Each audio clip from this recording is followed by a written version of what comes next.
दोस्तों स्वागत है आप सभी का हमारे YouTube चैनल में।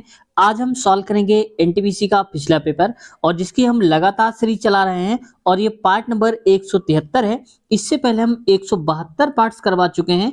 आप में से हमारे बहुत सारे व्यूअर्स हैं जो लगातार देख भी रहे होंगे और उन्हें पता भी होगा। साथ ही दोस्तों आज की वीडियो में बहुत सारे चित्रों के माध्यम से भी हम समझेंगे ताकि आप आसान भाषा में और अच्छी तरह से समझ पाओ, इसलिए हम चित्रों के माध्यम से भी समझेंगे। साथ ही करंट अफेयर को अपडेट करके 2025 के हिसाब से बताएंगे ताकि आपकी करंट अफेयर यहीं से तैयार होती चली जाए।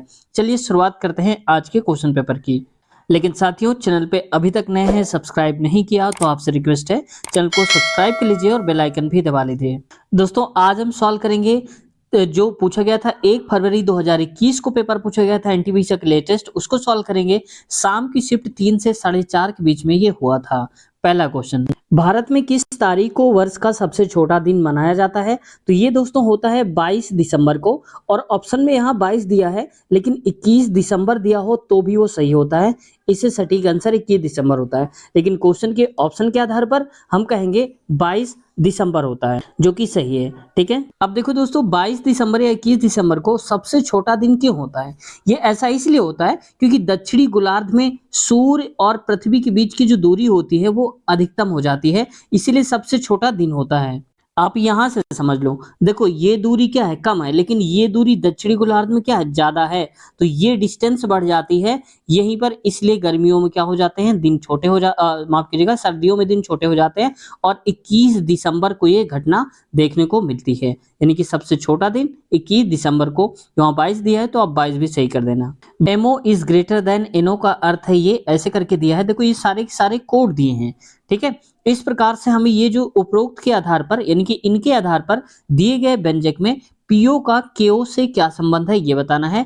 ये हमें व्यंजक दिया गया है, लैंग्वेज इसकी यहां से दिया है। तो देखो ऐसे क्वेश्चन क्या होते हैं कि कई बार कंफ्यूजन में डाल देते हैं, तो जब आप पेपर को करना वहां पर तो ऐसे क्वेश्चन अगर नहीं आ रहे तो इसको आप स्किप कर देना, बाद में इसको अटेम्प्ट करना।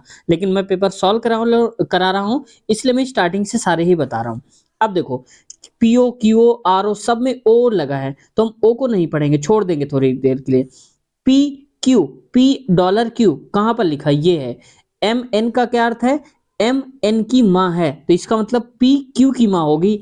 तो यहां से हम कह सकते हैं अगर ये पी होंगी, ये पी किसकी माँ होंगी, क्यू की होंगी, तो यहां पर लिख लो कि माँ है इसलिए निगेटिव कर दो क्योंकि ये फीमेल है। अगला देखो क्यू हैशटैग आर, अब हैशटैग यहां लिखा है तो एम एन का पिता है यानी कि क्यू आर का पिता है तो क्यू प्लस हो जाएगा। पिता किसका है, आर का, तो मैं यहां पर लिख देता हूं आर।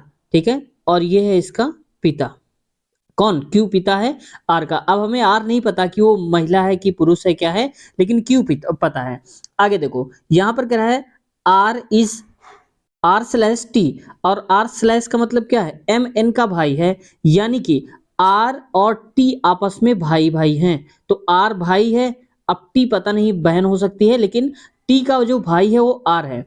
अगला यहां पर देखो T is greater than two Q, greater than कहां, ये है, एम एन की पुत्री है, यानी कि टी जो है वो पुत्री है किसकी, के की पुत्री है, तो मैं ऊपर लिख देता हूं यहां पर के, तो के की पुत्री है टी। अब हमें क्या बताना है, पी का के से संबंध बताना है, तो पी और के इनका आपस में संबंध क्या हो जाएगा। अब जरा यहां से देखो क्यू की संतान आर और टी है और के की भी संतान, भाई ये बहन भाई है, तो अगर टी बेटी है इसकी तो आर इसका भाई है तो आर भी तो इसका बेटा हुआ के का, तो अगर ये पिता था तो ये माता ही होंगी। इसका मतलब क्यू और के आपस में पति पत्नी होंगे। और पूछा क्या है, पी का के साथ संबंध, तो पी क्या हो जाएगा, माता होगा, तो पति की माँ हो जाएंगी। सही आंसर क्या हो जाएगा, ऑप्शन नंबर पहला वाला। अगला नेक्स्ट क्वेश्चन, भारत में निम्नलिखित में से किसे स्थानीय स्वशासन का जनक यानी कि father of local self government कहा जाता है? तो वो दोस्तों कहा जाता है लॉर्ड रिपन को, ऑप्शन पहला। अब देखो स्थानीय स्वशासन है क्या, यहाँ पर दिया है ना स्थानीय स्वशासन, इसका मतलब है कि जो जैसे गांव के कस्बों के जो लोग हैं वो आपस में ही एक सरकार बना सके यानी कि लोकल गवर्नमेंट बना सके। कह सकते हो स्थानीय परिषद, जैसे गांव में प्रधान होते हैं, पार्षद होते हैं, उस प्रकार से वो लोकल गवर्नमेंट होती है जो उनकी कामों को सुनती है, उनकी जो दिक्कतें होती हैं उनको सुनती है, गांव वासियों को, उन्हीं की लोकल के बीच का एक व्यक्ति चुना जाता है। ठीक है, तो यही होता है लोकल स्थानीय स्वशासन का जनक मानते हैं। स्थानीय स्वशासन की बात करें शुरुआत कब हुई तो 1882 में हुई थी दोस्तों। हो सकता है पूछ लिया जाए स्थानीय स्वशासन की शुरुआत कब हुई तो 1882 में। भारत सरकार द्वारा किस ग्रामीण आवास योजना को पुनर्संचित करके प्रधानमंत्री ग्रामीण आवास योजना का सृजन किया गया था? तो ये दोस्तों इंदिरा आवास योजना था। इसका नाम बदल करके कर दिया गया था क्या? पुनर्संचित करके ग्रामीण आवास योजना कर दिया, यानी कि प्रधानमंत्री ग्रामीण आवास योजना कर दिया गया था इंदिरा आवास योजना का नाम चेंज करके। अगला नेक्स्ट क्वेश्चन, रविन्द्रनाथ टैगोर ने डैश की वजह से अपनी नाइटहुड यानी कि नाइटहुड उपाधि वापस लौटा दी थी? तो ये दोस्तों जलियांवाला जो हत्याकांड आपने नाम सुना होगा, जलियांवाला बाग नरसंहार, इसी की वजह से उन्हें नाइटहुड की उपाधि वापस कर दी थी रविन्द्रनाथ टैगोर ने। अब देखो जलियांवाला हत्याकांड पूछा जाता है, डायरेक्ट पूछा जाता है कि जलिया हत्याकांड कब हुआ है, तो ये हुआ था 13 अप्रैल और 1919 को हुआ था। ये जो मैं सारी डेट बता रहा हूँ ये इंपॉर्टेंट है क्योंकि पूछे जा चुके हैं, तो इसलिए इनको आप नोट कर लेना, ठीक है। 13 अप्रैल 1919 को हुआ था, जलियांवाला हत्याकांड हुआ था और ये हुआ था दोस्तों एक शहर अमृतसर में, ठीक है। अब मैं आपसे पूछता हूँ कि अमृतसर कौन से राज्य में पड़ता है? आप लोग को बताना है किस राज्य में अमृतसर पड़ता है। अब देखो दोस्तों ये जो हत्याकांड हुआ था इसको कराने का जो मेन लीडर था वो ये था जनरल डायर, क्योंकि जनरल डायर ने दे दिया था आदेश निहत्थे लोगों पर गोली चलाने का। जो बहुत सारी महिलाएं थी, बच्चे थे, बुजुर्ग थे, उनकी हत्याएं हो गई थी। इस प्रकार से आप देख सकते हो यहाँ पर ये सारे सैनिकों ने गोली चला दी थी, ब्रिटिश सैनिकों ने, और ये बेचारे निहत्थे जो एक सभागार में इकट्ठा हुए थे ये मारे गए थे वहां पर, ठीक है। और जनरल डायर ने आदेश दिया था इन पर गोली चलाने का। वर्तमान समय में उसको कुछ इस प्रकार से बना दिया गया है, यहाँ से यहाँ तक आप आराम से वहां पर जा सकते हैं और देख सकते हैं। हो सकता है आप में से कुछ लोग वहां पर गए भी होंगे, तो आप लोग बताना जरा। देखो दोस्तों जनरल डायर ने आदेश तो दे दिया था गोली मारने का, लेकिन इसका बदला भी लिया था हमारे देश के जवान ने। किसने लिया था? ऊधम सिंह ने लिया था। 1940 में जाकर के वहां पर लंदन गोली मारी थी, किसको? जनरल डायर को मारी थी। आप समझ सकते हो कितने बड़ी हिम्मत की बात होती है। अगला 1/3, 4/3 और 3/4 का योग ज्ञात करना है। तो देखो ऐसे क्वेश्चन को ट्रिकी से कैसे सॉल्व कर सकते हैं, ट्रिकी सॉल्यूशन बता रहा हूँ, तो पहले आप नोट कर लो ये दिया क्या है। पेपर में आप ऐसे नहीं करना, मैं समझा रहा हूँ। ये 4/3 और ये 3/4 है। तो देखो दोनों में नीचे नीचे सेम है, जब सेम होता है तो डायरेक्ट ऊपर वालों को जोड़ दो, 4 और 1 5, तो 5/3 हो जाएगा। इसको आप नहीं जोड़ोगे क्योंकि इसके नीचे 4 है, 3 नहीं है। 3 होता तो डायरेक्ट ऊपर वाले सारे जोड़ देते। तो इसका दोनों का सोल्यूशन आ गया 5/3 प्लस 3/4। बस 4 पंचे 20 करा दो, इसका मल्टीप्लाई यहाँ, इसका मल्टीप्लाई यहाँ, तो 4 पंचे 20 और 3 त्रिका 9 बटे में आ जाएगा 12, यानी कि 20 9 29/12 हो जाएगा, जो कि सही उत्तर हो जाएगा। 29/12 कहाँ लिखा हुआ है? जो कि ऑप्शन चौथे में देख रखा गया है। आगे बढ़ते हैं नेक्स्ट। भारत छोड़ो आंदोलन डैश शहर से शुरू हुआ था? देखो पहली बात तो ये भारत छोड़ो आंदोलन जो शुरू हुआ था ये पूछ लिया जाता है कि कब शुरुआत हुई। पहले हम इसका आंसर जान लेते हैं। इसकी शुरुआत हुई थी भारत छोड़ो आंदोलन की बंबई से। ऑप्शन चौथा ही इसका करेक्ट आंसर हो जाएगा। दोस्तों भारत छोड़ो आंदोलन की शुरुआत हुई थी 8 अगस्त 1942 को। ये कॉमा आप यहाँ कर लो वरना आप कहोगे कि गलत कर दिया। 8 अगस्त 1942 को, ठीक है, इसकी शुरुआत हुई थी। और देखो बंबई से शुरुआत हुई थी और उस वक्त आपको याद होगा 1942 के समय द्वितीय विश्व युद्ध भी चला हुआ था। द्वितीय विश्व युद्ध उस वक्त चल रहा था। आप लोग बताओ जरा कि द्वितीय विश्व युद्ध कब से शुरू हुआ और कब तक चला था? देखते हैं कितने लोगों का जवाब सही आता है। जिस सबसे ज्यादा जिसके लाइक मिलेंगे जिसके कमेंट्स में, तो वही समझेंगे कि उसी का आंसर हाईलाइट कर देंगे और हम वहां पर पिन भी कर देंगे, तो आपका आंसर हाईलाइट हो जाएगा, आप सभी को दिख जाएगा। जो ज्यादा अच्छे से एक्सप्लेन करके बताएंगे उनके कमेंट को हम हाईलाइट करेंगे।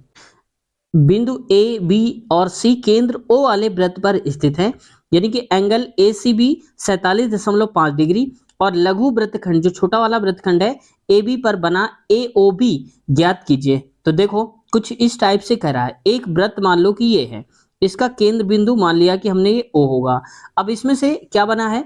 एक ये कह सकते हो कि इसमें से एक कोण बना हुआ है, ट्रायंगल बना हुआ है। जैसे देखो यहां से मैं ऐसे बना देता हूं और इसको कुछ इस टाइप से बना देता हूं, इस प्रकार से, ठीक है।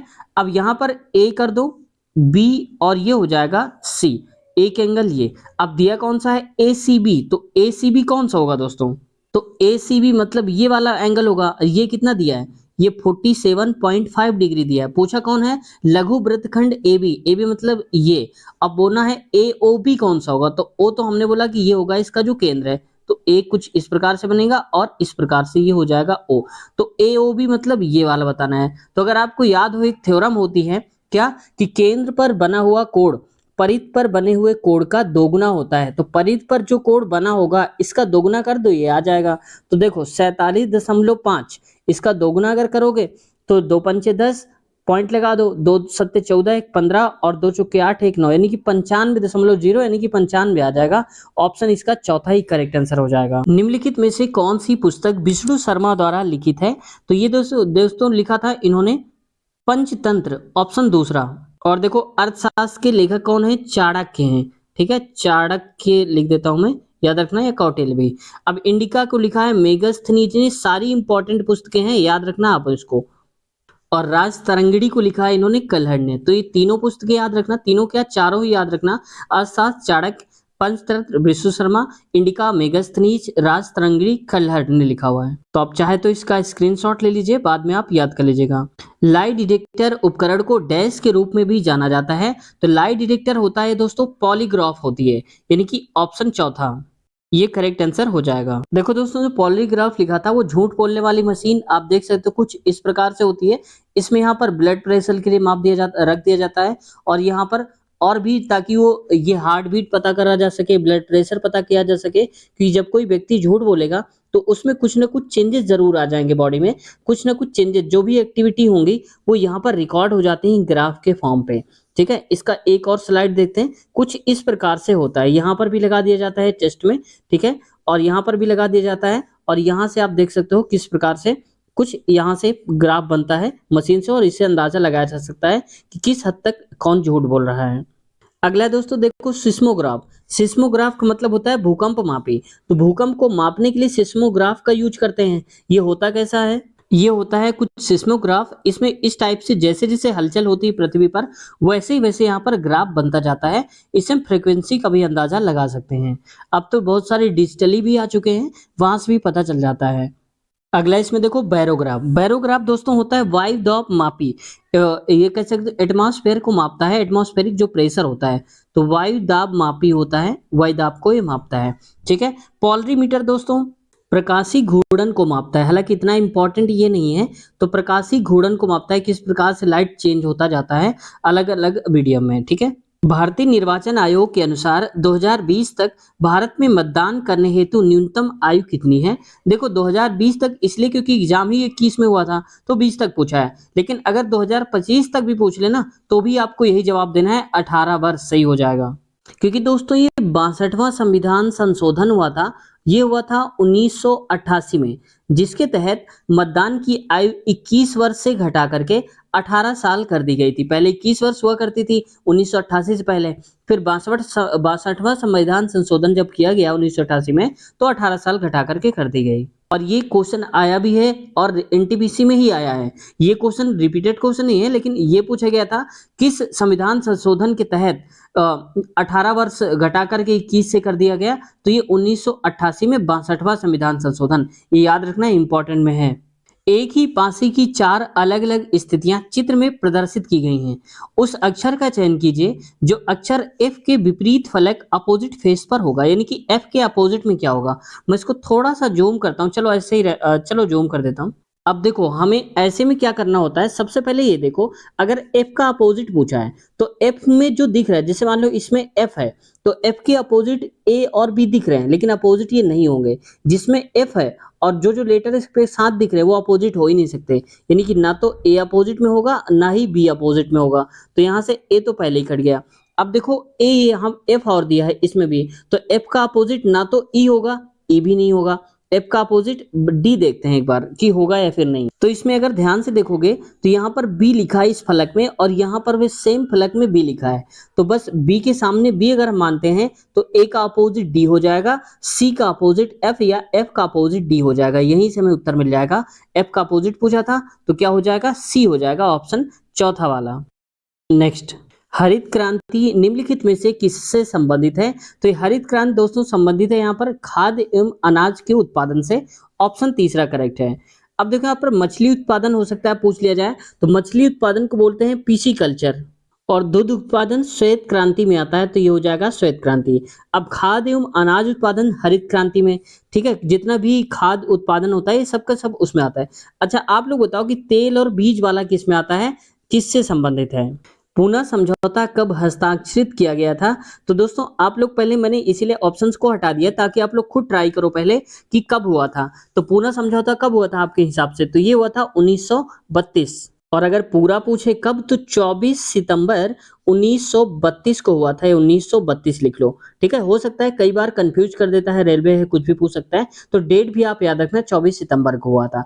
अच्छा, ये किसके और किसके बीच हुआ था? तो डॉक्टर भीमराव अंबेडकर जी के मध्य हुआ था, और महात्मा गांधी यानी कि एम के गांधी जी के बीच में हुआ था। महात्मा गांधी जी के बीच में हुआ था, मोहनदास करमचंद गांधी जी। प्लासी के युद्ध के समय बंगाल का नवाब कौन था? तो ये था दोस्तों सिराजुद्दौला, ऑप्शन सी। और ये दोस्तों सिराजुद्दौला और रॉबर्ट क्लाइव के बीच में हुआ था, जिसमें रॉबर्ट क्लाइव के जो सैनिक थे उन्होंने सिराजुद्दौला को हरा दिया था, यानी कि हार मिली थी सिराजुद्दौला को। प्लासी का युद्ध हुआ कब था, याद रखना, ये ग्रुप डी के लिए इंपॉर्टेंट है, एनटीपीसी के लिए तो कम, लेकिन ग्रुप डी में क्वेश्चन आ सकता है। प्लासी का युद्ध हुआ था 23 जून 1757 को हुआ था। ठीक है, हमें याद भी रखना चाहिए डेट भी। 23 जून 1757 का प्लासी का युद्ध हुआ था सिराजुद्दौला और रॉबर्ट क्लाइव के बीच में, जिसमें रॉबर्ट क्लाइव की जीत हो गई थी और सिराजुद्दौला की हार हो गई थी। निम्नलिखित का मान ज्ञात कीजिए, दशमलव के बाद 3 अंकों तक ज्ञात करना है। तो देखो दोस्तों, सबसे पहले यहाँ देखो स्टार्टिंग में सब में 128 दिया है, बाकी पॉइंट के लास्ट वाले में है। तो देखो यहाँ पर लिखा है 4, यहाँ पर लिखा है 2, तो 160 बड़ा है, 32 छोटा है। इसका मतलब है कि 2 में से 4 हटाएंगे, कम पड़ेगा। तो 12 में से 4 हटाओगे तो लास्ट में क्या आएगा, 8 आएगा। तो देखो इकाई का डिजिट 8 होना चाहिए, तो 8 किस में लिखा है, केवल इसी में लिखा है। बस यहीं से आप टिक कर सकते हो, बाकी सॉल्व करने की जरूरत भी नहीं है। समझ में आया? तो स्मार्ट तरीके से आपको इस प्रकार से सॉल्व करना है, सही उत्तर हो जाएगा इसका। ठीक है, लेकिन मैं आपको समझा रहा हूं इसलिए पूरा ही बता रहा हूं। तो लिख लो 160 दशमलव में 3, 4 और 2, जब पॉइंट के बाद डिजिट पढ़ते हैं तो एक एक डिजिट पढ़ते हैं। जैसे यहाँ पर 32 दशमलव में 124 लिखा है। अब देखो 12 में से 4 गया तो 8 आएगा, यहाँ 4 में से चला गया तो 3, 3 में से 2 गया तो 1, 3 में से 1 गया तो 2, और यहाँ पर देखो 10 में से 2 गया 8 आएगा, और यहाँ से देखो 5 में से 3 गया तो 2, 128.218 आएगा, जो कि देख लो यहाँ पर लिखा हुआ है। ऑप्शन तीसरा ही करेक्ट आंसर हो जाएगा हमारा। नरेंद्र एक कार्य को 10 दिन में पूरा कर लेता है, अमित उसी कार्य को 12 दिन में पूरा कर लेता है। उन दोनों को एक साथ मिलकर उसी कार्य को पूरा करने में कितना दिन का समय लगेगा? चलिए देखते हैं। तो देखो यहाँ पर नरेंद्र को मैं ए मान लेता हूं, जो कि करता है 10 दिन में। ए इसलिए मान लेता हूं क्योंकि सॉल्व करने में आसानी रहेगी। आप नरेंद्र को एन लिख सकते हो, अमित को ए, ऐसा भी लिख सकते हो। और बी मान लेता हूं मैं अमित को, अमित करता है 12 दिन में। चलिए इनका एलसीएम निकालते हैं। तो देखो 12 का दोगुना करेंगे 24, जबकि 10 से नहीं कटेगा। फिर करेंगे 60 तो आ जाएगा, तो 10 से भाग देंगे 60 में तो 6 बार में जाएगा, तो 6 लिख दो। 12 पंचे 60 यानी कि 5 बार गया। यहाँ से पता चल गई हमको क्षमताएं, ए की क्षमता है 6 और बी की क्षमता है 5। कह क्या रहे क्वेश्चन में, दोनों एक साथ मिलकर काम को करें तो पूरा करने में कितना समय लगेगा? टोटल काम हमारे पास 60 है, दोनों मिल जाएंगे तो इसकी क्षमता 6 हो जाएगी और दूसरे वाले की क्षमता भी 5 मिल जाएगी। तो कितना हो जाएगा, 60 बटे में 6 बटे 11, 6 5 11, इसको काट दो तो 11 पचे 55 हो जाएगा, 5 बचेगा और 11, यानी कि 5 सही 5 बटे 11 आ जाएगा। तो कहाँ लिखा है 5 सही 5 बटे 11, ऑप्शन पहले में ही देख रखा है, करेक्ट आंसर है। ईवीएम का पूरा नाम क्या है? देखो पूछ लिया है ना, मैंने एक वीडियो में बताया भी था ईवीएम, और बताया दिखाया भी था। तो ईवीएम का फुल फॉर्म क्या है? इलेक्ट्रॉनिक वेडिंग मशीन है या इलेक्ट्रॉनिक वोटिंग मशीन है?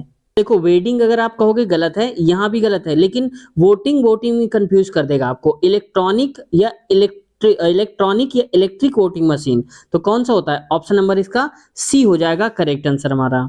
ये होती है, देखो ईवीएम कुछ इस प्रकार से, ये सारे चुनाव चिन्ह होते हैं, जिसको जो भी बटन दबाना होता है उसके सामने लगा होता है। जैसे यहाँ पर देख रहे हो इन्होंने दबाया और उसी के सामने वाला लाल बटन दब जाए, जैसे इन्होंने नोटा दबाया, ये किसी को नहीं देना चाहते इसलिए नोटा दबा रहे हैं।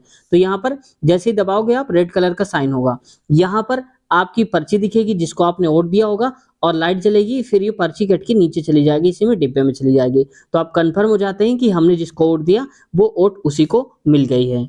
यदि अंडर रूट 2916 बराबर 54 है तो निम्नलिखित का मान ज्ञात करिए। तो चलिए ठीक है, 2916 इसकी वैल्यू 54, तो देखो 29.16 है, तो देखो ये लिखा है 29.16, यहाँ पर पॉइंट है तो वैसे ही हम कहेंगे यहाँ पर 5.4, इसका आधा, आधा मतलब क्या है कि यहाँ पर 2 डिजिट, यहाँ भी 2 डिजिट, तो यहाँ पर 1 डिजिट, यहाँ पर 1 डिजिट, इस प्रकार से हम बनाते जाएंगे उसको। तो पहला वाला आ जाएगा हमारा 5 पॉइंट में 0, और यहाँ 0 बढ़ा लो, काम पड़ेगा आगे। अब देखो ये लिखा है पॉइंट के बाद 4 डिजिट, तो हमें क्या करना है, पॉइंट के बाद 2 डिजिट लेना है। तो यहाँ से हम क्या लिख सकते हैं, 54 लिखना है तो पॉइंट लगा दो और यहाँ पर 54 लिख दो, पॉइंट के बाद 2 डिजिट। यहाँ देखो पॉइंट के बाद कितने डिजिट, 2, 2 4 और 6, इसका मतलब पॉइंट के बाद 3 डिजिट होने चाहिए, तो 0, 5 और 4 लिखेंगे। यहाँ पर देखो पॉइंट के बाद कितने डिजिट हैं, तो 3, 1 4, 2 6, 2 8, इसका मतलब होना चाहिए कि 8 है तो 4 के बाद लगेगा, यानी कि 1 2 और ये हो जाएगा 54, कुछ इस प्रकार से रहेगा। मैं इसको इधर लिख देता हूं थोड़ा, ठीक है। तो इस प्रकार से अब उसको जोड़ लो, क्योंकि सब में प्लस प्लस लगा हुआ है। तो देखो यहाँ पर 4 हो जाएगा, यहाँ पर 5 4 9, यहाँ पर 5 4 9 और 5 4 यहाँ पर 9.5, यानी कि 5.9994 हो जाएगा। तो कहाँ लिखा है, और ये ऑप्शन नंबर चौथा ही हमारा करेक्ट आंसर हो जाएगा। अगला क्वेश्चन, माइक्रोसॉफ्ट एक्सेल में वर्कबुक डैश का एक संग्रह होता है। तो देखो एक्सेल में वर्कबुक जो होता है वो वर्कशीट का संग्रह होता है, यानी कि कलेक्शन होता है। तो ऑप्शन इसका सी करेक्ट आंसर हो जाएगा, तीसरा वाला। देखो कंप्यूटर से मैंने बताया था 1 से 2 क्वेश्चन पूछ लिए जाते हैं हर एक सेट में, तो इसलिए कंप्यूटर के क्वेश्चन ये वाले जो हैं इनको भी आप याद करते चलना, क्योंकि कुछ ही क्वेश्चन होते हैं जो आते रहते हैं घूम फिर करके, इसको आप याद कर लो। प्रथम भारतीय अंतरिक्ष यात्री कौन थे? दोस्तों प्रथम भारतीय जो हैं वो अंतरिक्ष यात्री थे राकेश शर्मा, यानी कि ऑप्शन सी।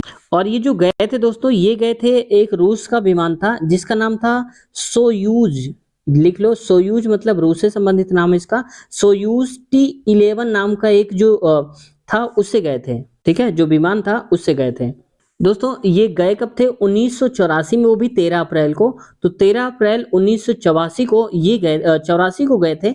ये हैं राकेश शर्मा जी, इनका जन्म हुआ था 1949 को, 13 जनवरी को, ठीक है। तो आप याद रखना।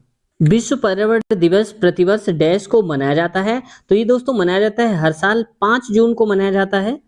और देखो इसके साथ साथ थीम पूछ लिया जाता है। तो 2025 को जो पर्यावरण दिवस मनाया जाएगा 5 जून को 2025 में, उसकी थीम है दोस्तों प्लास्टिक प्रदूषण को समाप्त करना। तो ये सबसे इंपॉर्टेंट थीम है, इसको आप याद रख लो, प्लास्टिक प्रदूषण समाप्त करना, ठीक है। ये 2025 की थीम है, अभी पर्यावरण दिवस मनाया नहीं गया है, लेकिन आप 5 जून के बाद देख रहे होगे तो मना लिया गया होगा, लेकिन मैं एडवांस बता दे रहा हूँ इसकी थीम इस साल की होने वाली कौन सी, प्लास्टिक प्रदूषण समाप्त करना। नरेंद्र की मां की आयु नरेंद्र की आयु की 4 गुनी है। 4 वर्ष पहले उसकी मां की आयु उसकी तत्कालीन आयु से 6 गुनी थी। उन दोनों की वर्तमान आयु ज्ञात करिए, यानी कि नरेंद्र की और नरेंद्र की मां की, दोनों की वर्तमान आयु। तो मान लेता हूं मैं कि यहाँ पर ये है इनकी माँ, ये है यहाँ पर नरेंद्र। अब नरेंद्र की आयु का 4 गुना, तो अगर नरेंद्र 1 साल का होगा तो इनकी माँ कितनी की होंगी, 4x, यानी कि 4 गुना। अब कह रहा है 4 वर्ष पहले, तो 4 साल पहले ही घटा दो। मैंने बताया था पिछली वीडियो में कि पीछे की तरफ की आयु निकालेंगे तो घटा देंगे उतना ही। 4 साल का पूछ रहा है, 4 घटा दो, तो भाई इसकी भी तो एज घटेगी, तो इसका भी हो जाएगा x माइनस का 4, ठीक है। अब क्या कह रहा है कि 4 साल पहले उसकी तत्कालीन आयु से 6 गुनी थी, किसकी, उसकी माँ की जो आयु है, नरेंद्र की आयु की 6 गुनी थी, तो नरेंद्र की आयु का 6 गुना कर दो आप। तो यहां से क्या हो जाएगा, तो देखो इसको चलो मैं सिंपल ही बता देता हूँ, इसको कर लो 4x माइनस का 4 इक्वल टू 6x माइनस का 6 चौक 24। तो इधर देखो 6x में से 4x गया तो 2x बचेगा, और यहाँ पर माइनस का 24 था, इधर आके प्लस का 24 हो जाएगा, तो 24 और ये माइनस का 4 कर दो, तो 20 में 24 में 4 गया तो 20 बचेगा। x की वैल्यू क्या आ जाएगी, 2 एक कम 2, 2 एक कम 2 0, यानी कि x की वैल्यू 10 आ गई। पूछा क्या था, उन दोनों की वर्तमान आयु ज्ञात करिए। तो वर्तमान आयु x का मतलब है ये नरेंद्र की आयु हो गई 10 साल, भाई x की वैल्यू 10 है, और 10 गुणे 4 कर दो, क्योंकि x की जगह में 10 रखना है, 40 हो जाएगी इनकी माँ की आयु। तो 10 और 40 यानी कि 40 10 हो जाएगा। तो ऑप्शन नंबर कहाँ लिखा है, उन दोनों की वर्तमान आयु ज्ञात करना है, तो 10 साल का नरेंद्र हो जाएगा, 40 साल की उसकी माँ हो जाएंगी। ऑप्शन इसका दूसरा वाला करेक्ट आंसर है। एशियाटिक सोसाइटी ऑफ बंगाल की स्थापना किस वर्ष में की गई थी? तो दोस्तों ये की गई थी 1984 में, सी ऑप्शन। और डेट सहित से अगर पूछ ले तो आप लोग कहेंगे इसमें से 15 जनवरी को और 1784 को की गई थी। लेकिन किसके द्वारा की गई थी? तो ये कही गई थी विलियम जोन्स ने करी थी इसकी स्थापना। तो उम्मीद है आप समझ गए होंगे, नोट कर लो आप। 15 जनवरी 1784 को विलियम जोन्स के द्वारा की गई थी एशियाटिक सोसाइटी की स्थापना। यदि ए अनुपाते भी, दोस्तों आप लोग चैनल को सब्सक्राइब नहीं करते हो, थोड़ा आपसे रिक्वेस्ट है, अगर अभी तक वीडियो को देख रहे हैं तो धन्यवाद, और चैनल को सब्सक्राइब कर लीजिए ताकि हमारा मनोबल बढ़े और नई नई वीडियोस आपके लिए हम लाते रहें। तो उम्मीद है आपने सब्सक्राइब कर लिया होगा। ठीक है, देखते हैं 25वां। ए अनुपाते बी समानुपात 3:4 है, तो व्यंजक 5a-3b और 7a+2b का मान ज्ञात करिए। तो देखो ए की जगह में हमें 3 रखना है, बी की जगह में हमें 4 रखना है। तो देखो 5a लिखा था तो ए की जगह में हमें क्या रखना है? 3 रखना है। -3 लिखा था इंटू में बी, तो बी की जगह में हमें रखना है 4, तो यहाँ हो जाएगा 4। नीचे देखो 7 और ए का मतलब है 3, तो यहाँ पर लिखेंगे 3 प्लस का 2 और बी की जगह में क्या हो जाएगा 4, तो 4 लिखेंगे। 5 3 15, तो यहाँ पर हो जाएगा 15 माइनस का 4 3 12, तो 12 और नीचे 7 3 21 प्लस का 4 दूनी 8 हो जाएगा। ठीक है, तो 21 8 29 और 15 में से 12 गया तो 3/29 आ जाएगा। दोस्तों कहाँ लिखा हुआ है? 3/29 हो जाएगा, जो कि ऑप्शन तीसरा लिखा हुआ है। करेक्ट आंसर हमारा ये हो जाएगा। तो दोस्तों आज हमने क्वेश्चंस कवर कर लिए हैं 25 तक के, और इसके आगे वाले क्वेश्चंस कवर करेंगे हम नेक्स्ट पार्ट में। और अगले पार्ट की लिंक आपको इसी वीडियो के नीचे डिस्क्रिप्शन में मिल जाएगी, वहां पर पहली लिंक होगी, उस पर लिखा होगा अगला पार्ट। क्लिक करेंगे तो इसके आगे वाला सोल्यूशन शुरू हो जाएगा नेक्स्ट पार्ट में। तो आपको कहीं जाने की आवश्यकता नहीं है, यहीं से आप वीडियो चलते चलते ही डायरेक्ट अगला पार्ट भी आप देख सकते हो। अगर दोस्तों आपने शुरुआत से नहीं पार्ट्स देखे, क्योंकि बहुत सारे हम पार्ट्स करवा चुके हैं, ये 173 नंबर का पार्ट है, तो आप अंदाजा लगा लो कितने सारे हमने क्वेश्चंस करवा दिए होंगे। ठीक है, तो अगर आप लगातार सारे पार्ट्स देख रहे हो तो बहुत सारे क्वेश्चंस आपके तैयार हो जाएंगे और बहुत सारे नए नए फार्मूलेज आप सीख जाओगे और ट्रिकी वे से सोल्यूशन भी आप सीख जाओगे। तो अगर आप शुरुआत से देख रहे हैं तो बहुत अच्छा आप सीख भी गए होंगे। तो दोस्तों अगर चैनल पे नए हैं, सब्सक्राइब नहीं किया, तो आपसे रिक्वेस्ट है चैनल को सब्सक्राइब कर लीजिए, और ये सारे पार्ट्स की जो लिंक है वो डिस्क्रिप्शन में मिल जाएगी, या फिर हमने प्लेलिस्ट अलग से बना दिया है, वहां से आप देख लेना एनटीपीसी पिछला पेपर के नाम से। और ग्रुप डी की भी हम सीरीज चला रहे हैं लगातार, उसकी भी प्लेलिस्ट बना दिया है, ग्रुप डी पिछला पेपर, तो वहां से भी आप देख सकते हो। और इन इंपॉर्टेंट वीडियोस की लिंक आपको नीचे मिल जाएगी, एक बार चेक कर लीजिएगा जिस वीडियो को आप देख रहे हैं। तो उम्मीद है आज की वीडियो पसंद आई होगी, और पसंद आई है तो आप लोग जरूर बताइए क्या कुछ कहना चाहते हैं। आपको किसी भी प्रकार का डाउट है, कुछ कहना चाहते हैं तो कमेंट करिए, आपका रिप्लाई देने की हम पूरी कोशिश करेंगे। जैसे अभी तक 1000 लोगों ने कमेंट्स करे हैं, उन सबके हमने रिप्लाई दिए हैं, तो आपका भी रिप्लाई देने की हम पूरी कोशिश करेंगे। साथियों एक बार फिर से चैनल पे नए हैं तो सब्सक्राइब कर लीजिए, आपसे रिक्वेस्ट है, और बेल आइकन भी दबा लिया करो, जिससे कि अगली वीडियो आए तो आपके पास नोटिफिकेशन भी पहुंच जाए। तो अगले पार्ट की लिंक नीचे डिस्क्रिप्शन में है, क्लिक करिए, फिर मिलते हैं अगले पार्ट में। अपना ख्याल रखिए, टेक केयर, बाय बाय।